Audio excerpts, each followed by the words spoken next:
Gabonaises, Gabonais, chers compatriotes, depuis le 13 septembre 2023, le Comité pour la transition et la restauration des institutions, CTRI, déroule l'essentiel de son chronogramme rendu public à travers son communiqué numéro 26. Ainsi, le 16 novembre 2024, il a organisé, avec ses forces et ses faiblesses, et surtout avec ses insuffisances et ses incohérences, l'élection référendaire sur toute l'étendue du territoire en vue de l'adoption de la nouvelle Constitution.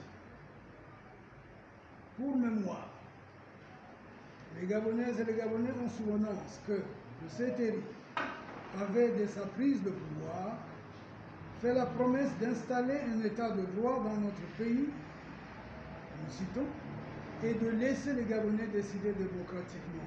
Désormais, il avait affirmé qu'il restituerait sa dignité au peuple gabonais. Du 16 novembre à ce jour, le peuple gabonais a eu suffisamment de recul nécessaire pour analyser les faits et les résultats et d'en tirer en conséquence des enseignements de ce scrutin. Scrutin au cours duquel l'implication active et personnelle du président de la transition a été très remarquée. En effet, 3 faits majeurs ont retenu l'attention des Gabonaises et des Gabonais. Premièrement, le déploiement par le président de la transition d'un arsenal de moyens financiers, matériels et humains au service des camps du oui. On évoque même une bagatelle de 27 milliards de francs CFA décaissés pour les besoins de la cause. Deuxièmement, après un bref passage à la présidence de la République, certains représentants des partis politiques se réclamant au préalable du camp du non ont franchi sans tracasserie la frontière de la honte, ont retourné extraordinairement leurs vestes et sont allés s'abreuver du nectar frelaté de la corruption en passant à la caisse. Troisièmement, en dépit de l'audience que leur a accordée le président de la transition, les partisans du non objectif sont demeurés intègres et constants dans leur position. En conséquence, ils ont été privés de leurs droits relatifs au financement équitable des partis politiques, et ce, aux grandes dames de la restauration de l'état de droit promis par le CTRI. Dans ce sens, le PGP et avec lui la quasi-totalité du peuple gabonais ont constaté, pour le déplorer, que le CTRI, en binôme avec le PDG, a reconduit les mêmes pratiques bien connues des Gabonaises et des Gabonais durant les 56 dernières années. Gabonaises, Gabonais, chers compatriotes, à l'issue du scrutin, le Parti gabonais du progrès portera son analyse sur 3 phases, à savoir la phase pré-électorale, la phase per-électorale et la phase post-électorale. En phase préélectorale, à l'instar de l'organisation du dialogue national dit inclusif, truffé de pédégistes, les Gabonais ont retrouvé le même schéma d'organisation, caractérisé par son opacité et par la prédominance du PDG dans les commissions électorales et les bureaux de vote. Comme lors du dialogue, le CTRI a fait appel à l'expertise nationale du PDG en matière de fraude électorale.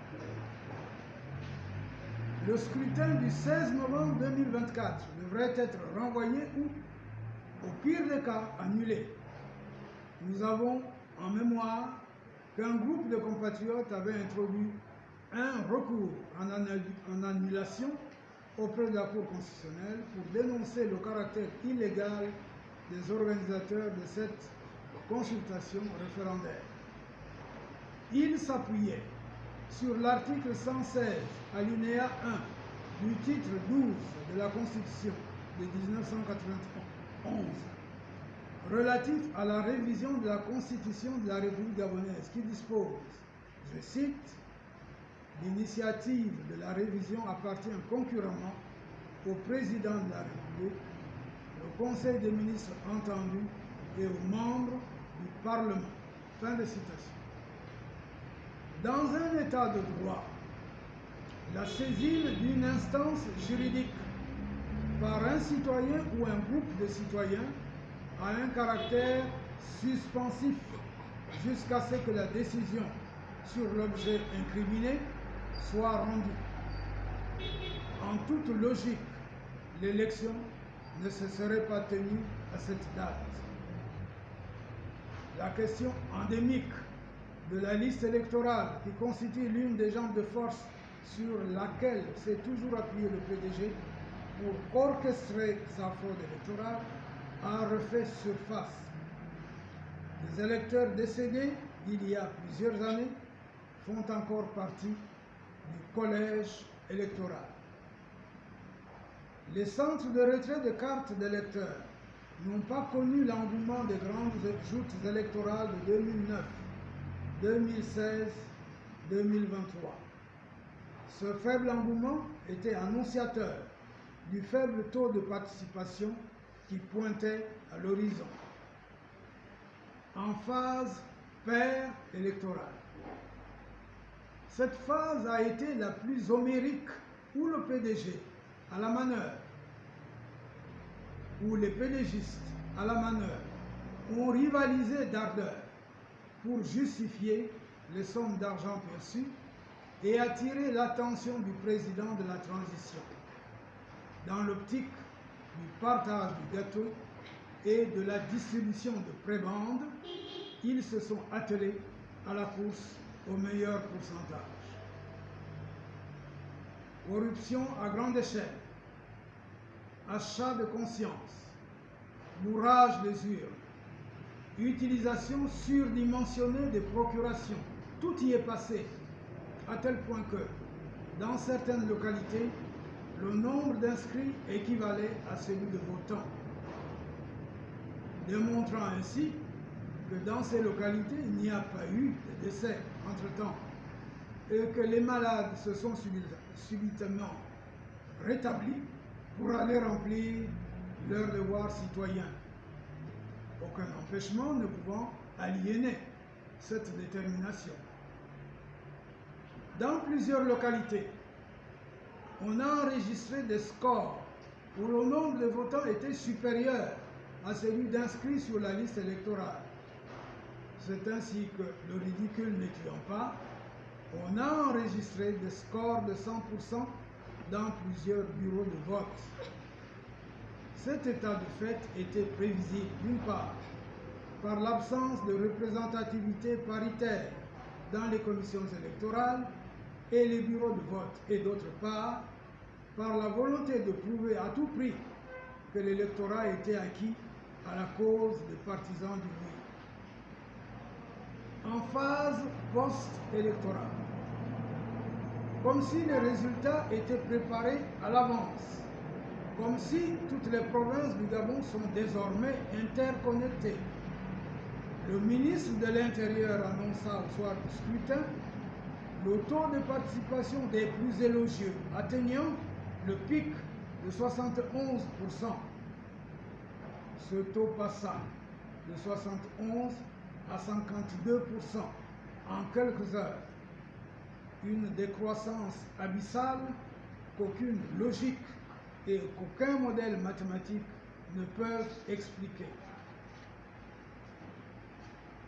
Les analystes sincères et non alignés au CTRI PDG démontrent chiffre à l'appui, que les résultats annoncés et proclamés ne reflètent nullement la réalité des faits. Le taux de participation, calculé à partir des variables objectives, avoisinerait 30%. On en veut pour preuve dans le centre de vote Martine Labou, qui sert de baromètre en matière d'affluence électorale à Libreville et qui compte plus de 50% du collège électoral. Les bureaux de vote ont cherché les électeurs. Les observateurs avisés, les médias indépendants et certains organes de presse de l'État le reconnaissent et témoignent que jusqu'à 13 heures, plusieurs bureaux de vote n'avaient pas encore enregistré plus de 50 électeurs. Ce constat s'étend jusqu'à la clôture du vote. Aucun engouement n'a été observé. Gabonaises, Gabonais, chers compatriotes, le taux très élevé de l'abstention conforte la crainte que le PGP émettait à la publication du projet de constitution. La crainte de voir la constitution désunir les Gabonais, les Gabonaises, au lieu de les unir.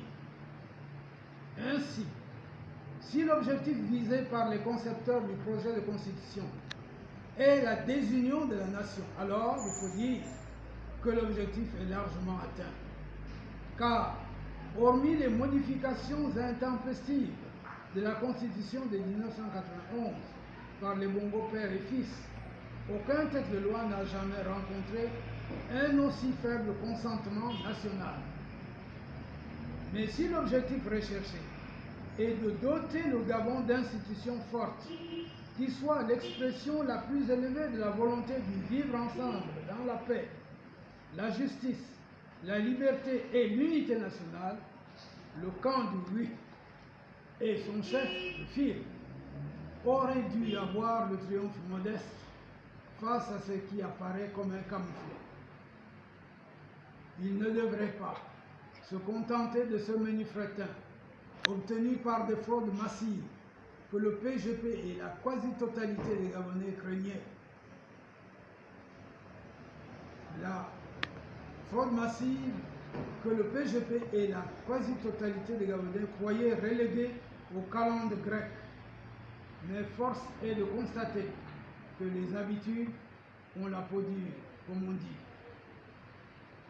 C'est dans cette lancée que les résultats calamiteux que nous venons de décrire,